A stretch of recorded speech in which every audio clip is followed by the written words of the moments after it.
আমরা মানুষ বড় স্বার্থপর, বেঈমান, নিমুখ হারাম।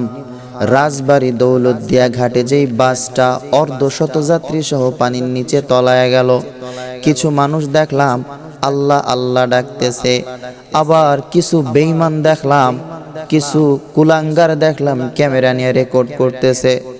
আমার প্রশ্ন হলো, তুই ক্যামেরা দিয়ে রেকর্ড কইরা কয়টা মানুষকে বাঁচাইতে পারছো?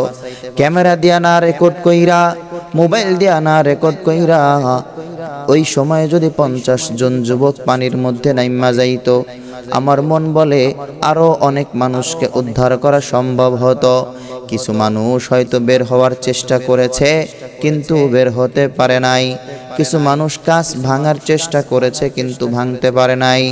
50 জন যুবক যদি ওই সময় পানির মধ্যে নেমে যাইতো, হতেও তো পারতো কাঁচগুলা ভেঙে দিতে পারতো, জানালাগুলা ভেঙে দিতে পারতো। যদি জানালাগুলা ভেঙে দিতে পারতো, কিছু মানুষকে উদ্ধার করা সম্ভব হইতো। কিন্তু না না, আমরা তো মানুষ বড় নিমুখ হারাম, আমরা তো মানুষ বড় স্বার্থপর, বেঈমান। সোশ্যাল মিডিয়ায় ভিডিও ভাইরাল করার জন্য ভিডিও করায় ব্যস্ত হয়ে যাই। আমরা ওই সময় মানুষ বাঁচানোর থেকে ভিডিও করাকে প্রাধান্য বেশি দেই।